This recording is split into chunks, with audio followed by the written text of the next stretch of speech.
우리가 지난주에는 여호수아 14장이 있었습니다. 그런데 오늘 갑자기 20장으로 넘어왔어요. 근데 사실 13장부터 21장까지는 땅 분배에 대한 이야기입니다. 계속해서 지파별로 루벤 지파와 시몬 지파와 다 지파별로 어떤 땅을 얻었는지 그거에 대해서 이제 반복해서 설명하고 있는 부분입니다. 근데 19장까지 각 지파, 다른 지파에 대한 분배가 끝나고요. 오늘 20장부터는 레위인에 대한 분배가 나옵니다. 근데 레위인은 사실 하나님의 성전을 섬기기 때문에 땅을 분배받질 않아요. 그래서 어떻게 하냐면 각 지파에서 성을 몇 개씩 이렇게 냅니다. 그러면 그 성이 이제 총 48개인데요. 그 48개 성에서 레위인이 살게 되는 거예요. 그 중에 6개가 도피성입니다. 그러니까 도피성은 우리가 본문을 읽으면서 알 수 있듯이 이제 일부러가 아니라 실수로 살인을 저지른 자들이 숨을 수 있는 처소를 이 레위인의 성읍 중에 마련해 놓은 것이죠. 그래서 이 레위인의 땅 분배는요, 결국 이 이스라엘 땅 분배의 결론 부분이고, 도피성 얘기는 레위인 분배에 있어서 가장 핵심적인 절정이라고 볼 수가 있습니다. 우리 본문을 좀 읽어갔으면 좋겠는데요. 우리 1절, 2절 같이 읽겠습니다. 시작. 여호와께서 여호수아에게 말씀하여 이르시되 이스라엘 자손에게 말하여 이르기를 내가 모세를 통하여 너에게 말한 도피성들을 너희를 위하여 정하여.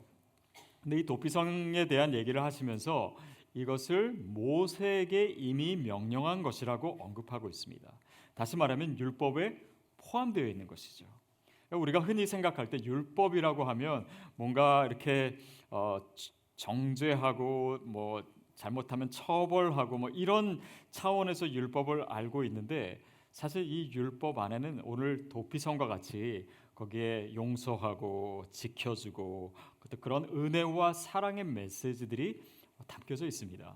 그래서 율법의 정신 자체가 하나님을 사랑하고 또한 이웃을 내 몸과 같이 사랑하는 거잖아요. 그것이 율법이에요. 그래서 이제 도피성의 얘기도 사실은 그 메시지를 담고 있는 것입니다. 이것은 단지 성경을 읽을 때뿐만 아니라요. 성경에도 율법이 나오고 심판의 이야기도 나오고 그렇지만 사실은 그 안에 있는 하나님의 사랑의 메시지, 그것을 우리가 읽을 수 있어야 됩니다. 오늘 우리의 삶에 하나님 행하시는 것도 마찬가지죠. 때로는 우리를 혼내시는 것 같아요. 우리에게 무관심해 보이시는 그런 순간조차도 하나님의 의도 가운데는 주님의 은혜와 사랑이 있다라는 것을 발견하는 것까지가 주님의 뜻을 우리가 이해하는 것입니다. 저와 여러분에게 그 영적인 시각이 있게 되기를 바랍니다. 땅 분배인데요. 저희 집에서 이제 보통 이렇게 식사할 때 보면 아이들이 자기네들이 이제 좋아하는 반찬이 나왔다든지 그러면 서로 신경전이 있습니다.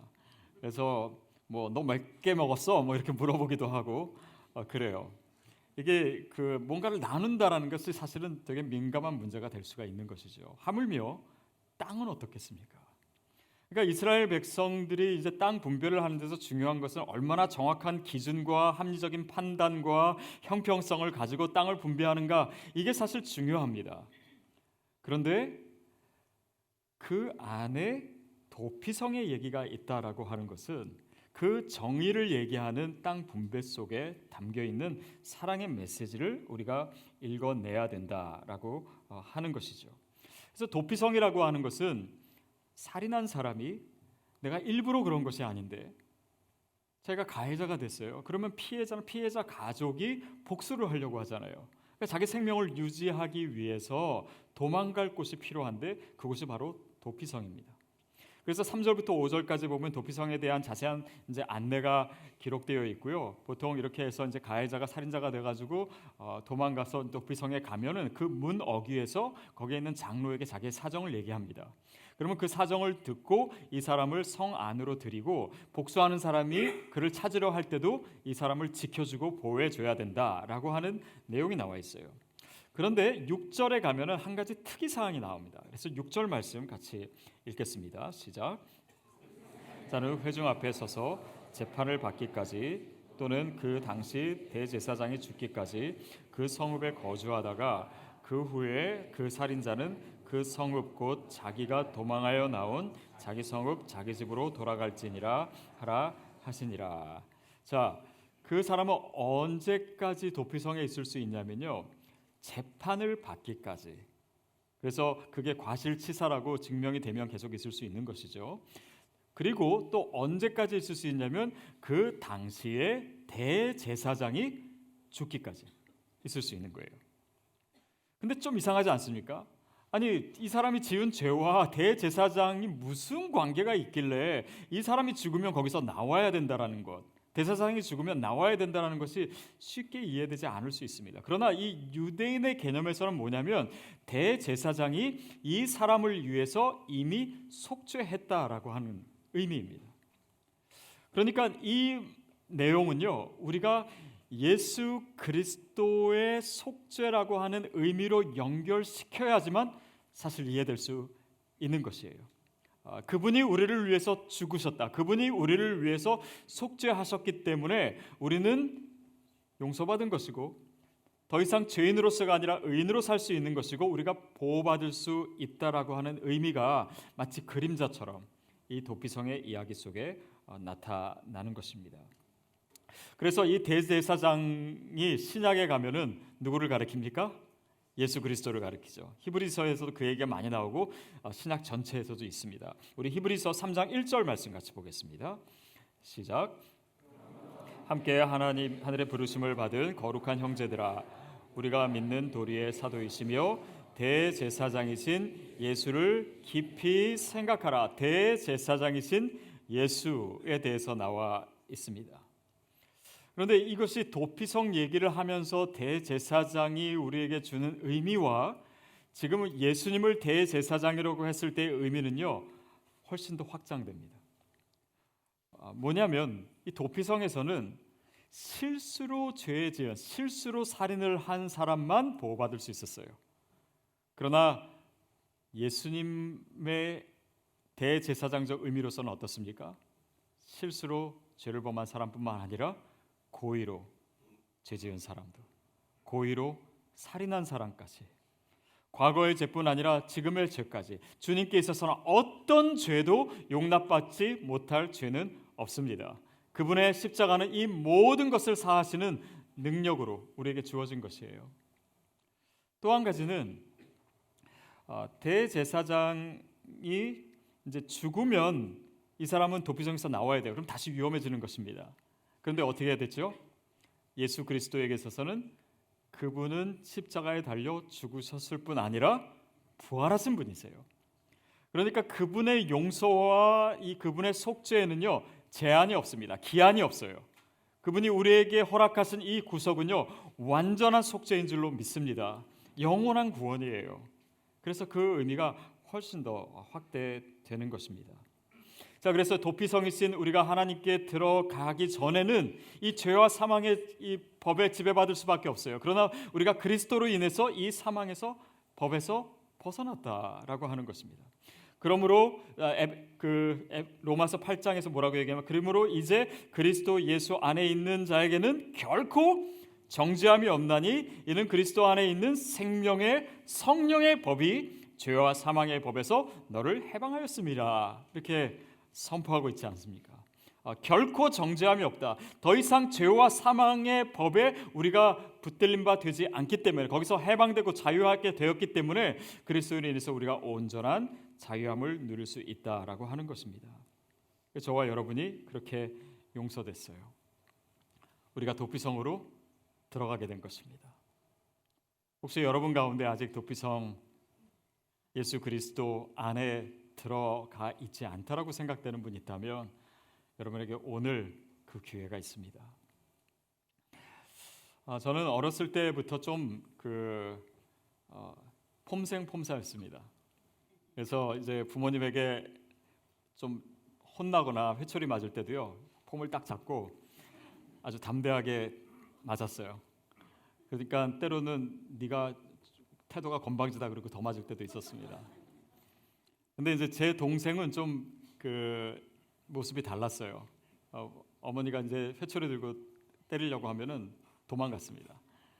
막 도망가기도 하고 그러다가 이제 더 이상 도망갈 수 없는 상황이 되면은 그때는 그냥 엄마 품에 그냥 안겨버리는 거예요.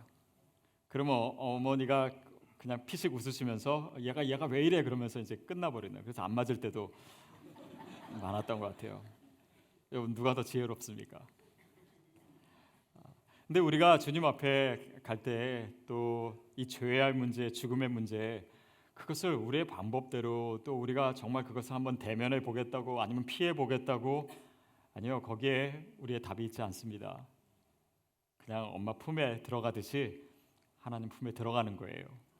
그 안에만 해결이 있습니다. 그 안에만 구원이 있습니다.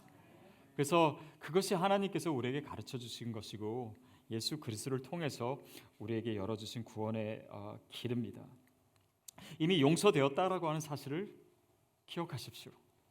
이미 십자가에서 우리의 죄를 담당하셨습니다.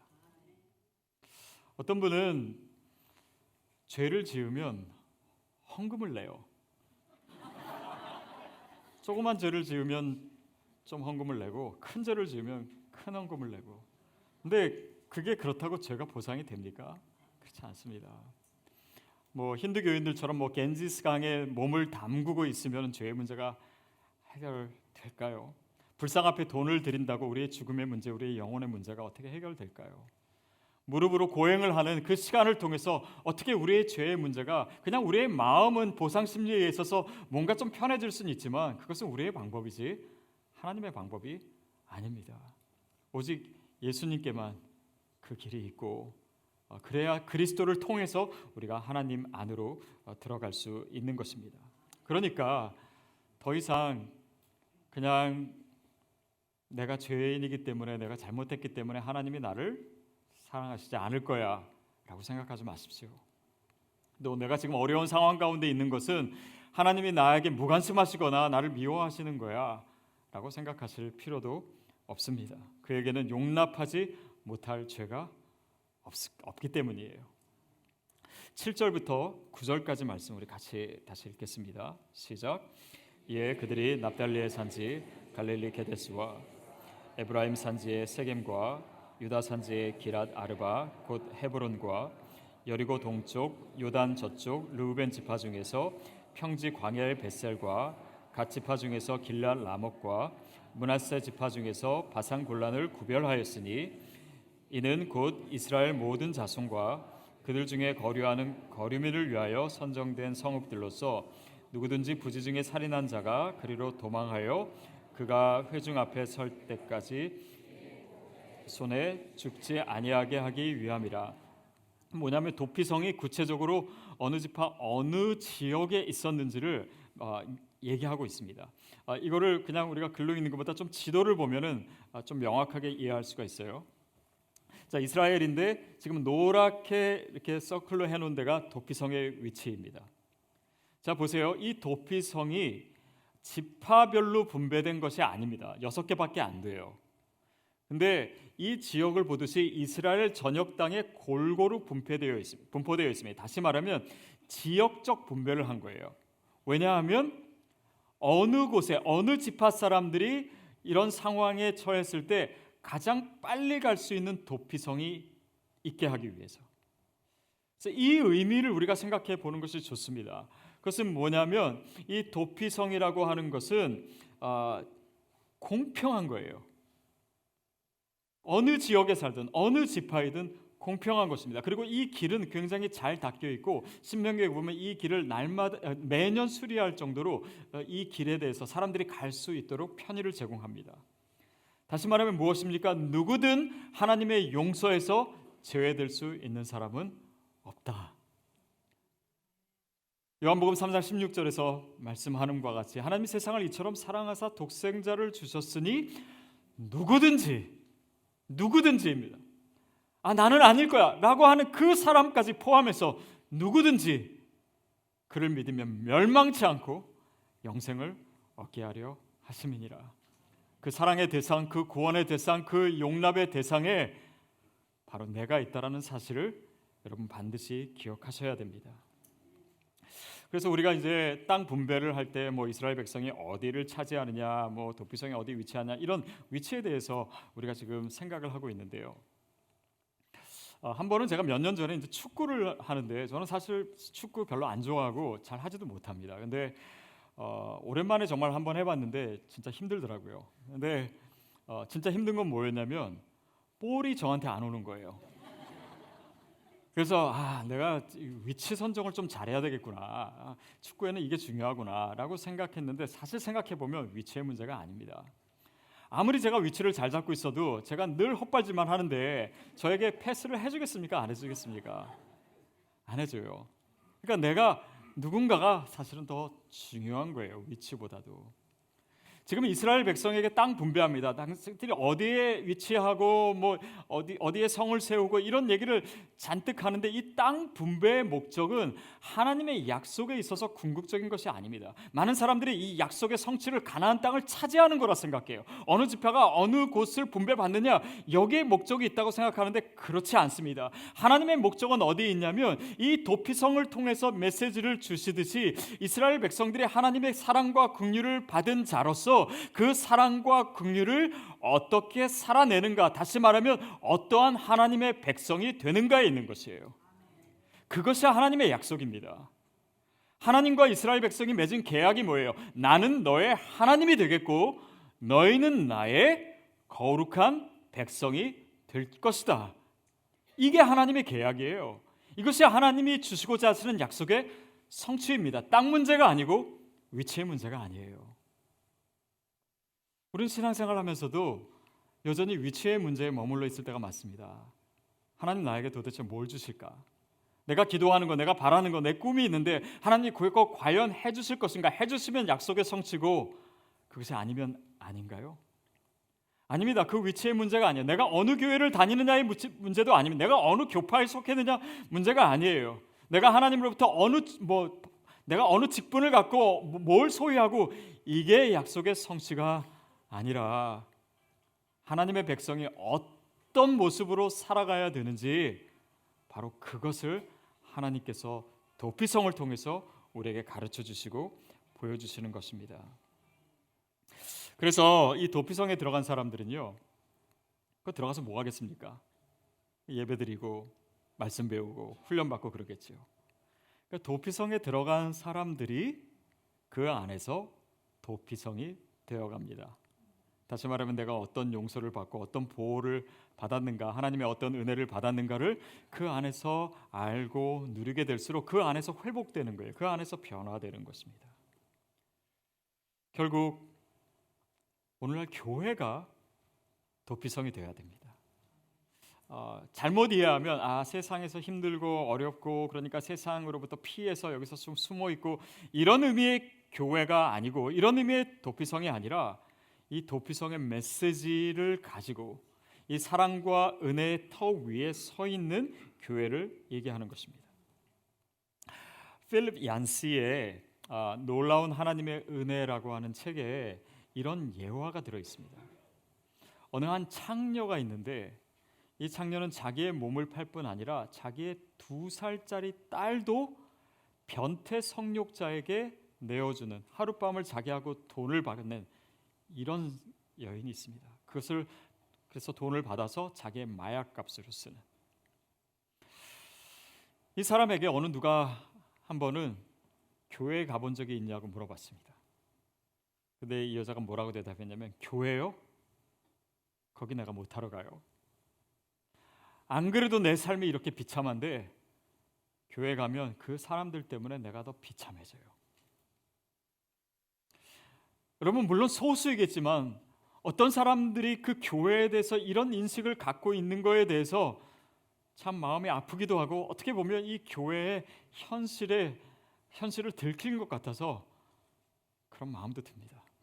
왜냐하면 이 교회에서 많은 사람들이 옳은 것을 얘기해요. 그러는 가운데 많은 사람들을 정죄합니다. 그들을 품어주고 그들을 이해해주고 그들을 감싸주는 그런 손길 대신 손가락질하고 너희는 우리와 다르다라고 얘기하는 그런 말과 그런 분위기 속에 얼마나 많은 사람들이 그동안 상처를 입었을까도 생각하게 돼요. 그것은 이 도피성으로서의 교회의 본질을 잃어버렸기 때문입니다. 교회의 본질은 사랑에 있어서 진정한 성공한 모습이 아니었기 때문이에요. 저희가 등록교육 할 때 간증문 쓰지 않습니까? 근데 간증문 질문 중에 어떤 교회가 되기를 원하십니까? 이런 질문 있잖아요. 시드교회가 어떤 교회가 되기를 원하십니까? 근데 어느 성도님이 답을 이렇게 쓰셨어요. 뉴스나 다큐멘터리에 나오지 않는 교회가 됐으면 좋겠습니다. 보통 그런 교회가 어떤 교회입니까? 싸우고 막 법정인 투쟁하고 그런 교회들입니다. 근데 오늘날 많은 교회들이 사랑을 잃었을 때 그런 모습들이 돼요. 그리고 그것이 성경에서도 사실은 나옵니다. 요한계시록에 보면 에베소 교회가 있는데 에베소 교회는 당시에 잘못된 가르침으로부터 교회를 지키고 진리를 주장하고 그 부분에 있어서는 굉장히 칭찬을 받았습니다. 그러나 그러는 가운데 사랑을 잃은 교회가 되었어요. 그래서 요한의 책망을, 예수님의 책망을 받습니다. 계시록 2장 5절에 보면 이렇게 나와 있어요. 우리 같이 한번 읽어볼게요. 시작. 그러므로 어디서 떨어졌는지를 생각하고 회개하고 처음 행위를 가지라. 만일 그리하지 아니하고 회개하지 아니하면 내가 내게 가서 내 촛대를 그 자리에서 이게 에베소 교회를 향한 책망이었습니다. 너희가 회개하지 아니하면 그 촛대를 옮겨버리겠다. 그 말은 뭐냐면 너희 교회로 교회되지 못하게 하겠다라는 것입니다. 왜냐하면 사랑하지 않는 교회는 율법만 있고 그런 정의만 있고 영혼들에 대한 그런 이 하나님의 마음을 품지 못한 교회는 더 이상 교회가 아니기 때문에 촛대를 옮겨버리겠다. 실제로 구약에 보면 호세아에 보면요, 도피성인 이곳에서 살인이 행해지고 폭력이 행해지고 그래서 도피성의 역할을 하지 못하는, 그래서 심판받는 모습이 나옵니다. 호세아 6장 말씀인데 8절 9절 말씀 같이 읽겠습니다. 시작. 길르앗은 악을 행하는 자의 고을이라 피 발자국으로 가득 찼도다. 강도떼가 사람을 기다린 같이 제사장의 무리가 세겜길에서 사라지니 그들이 사악을 행하였느니라. 길르앗도 그렇고요, 세겜도 다 도피성입니다.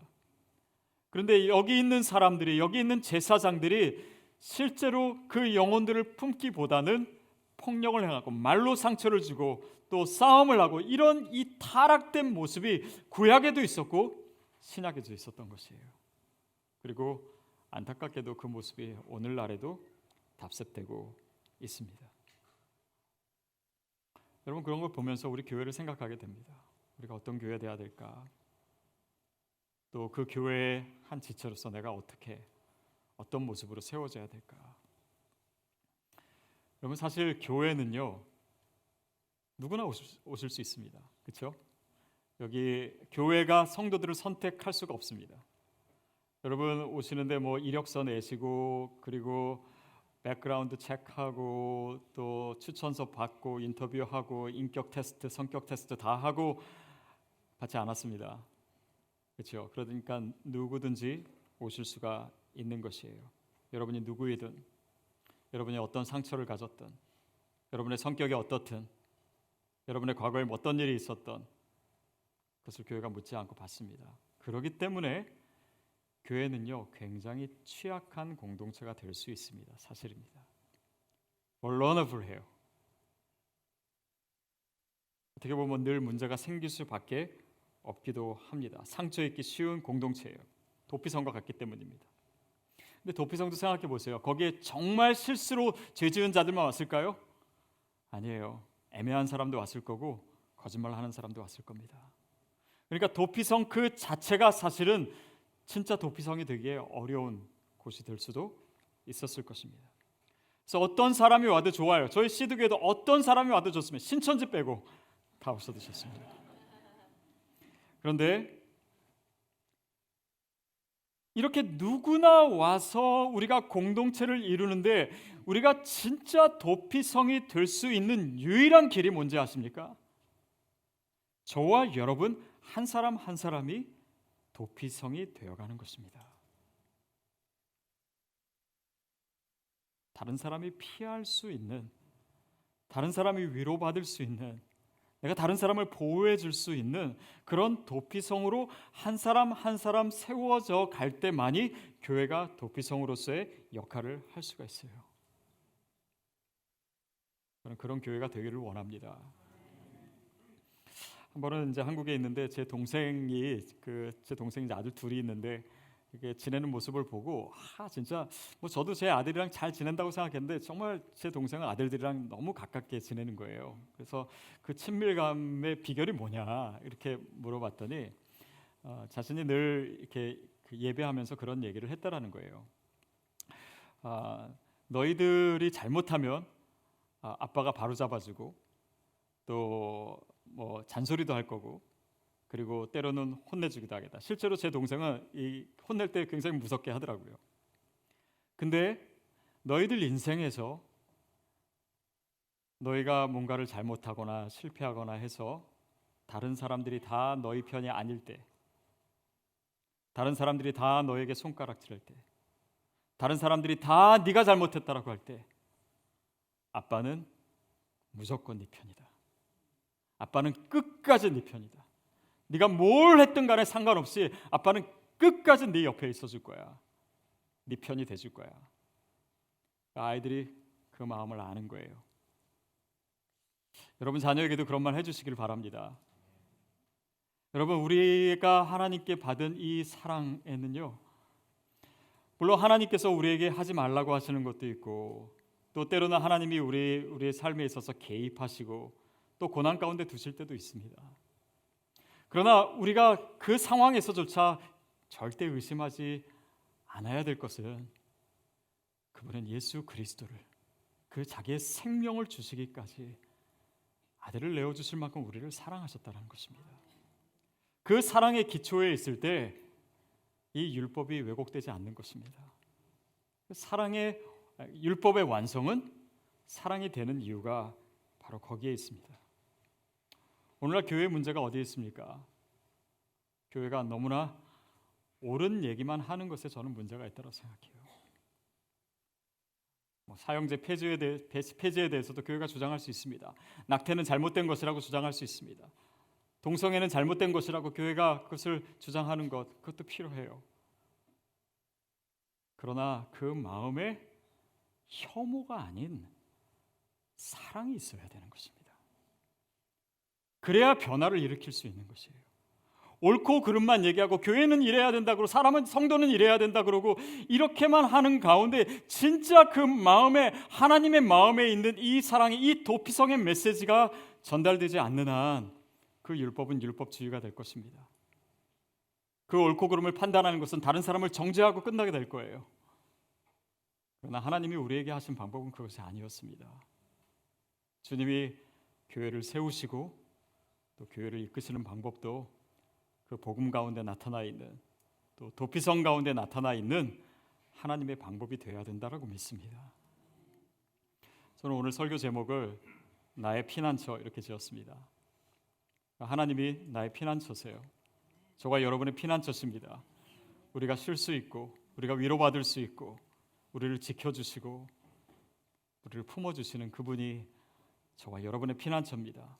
그러나 이것은 동시에 나의 피난처는 또 다른 의미로 우리에게 도전이 됩니다. 그것은 뭐냐면 다른 사람들에게 내어줄 수 있는 나의 피난처는 무엇입니까?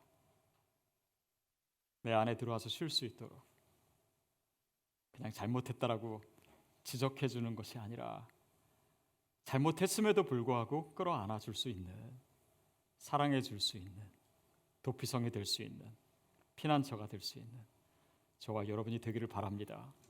저는 시드교회가 그런 교회 됐으면 좋겠고 또 이 땅의 모든 교회가 그렇게 될 수 있도록 우리가 기도해야 할 것입니다.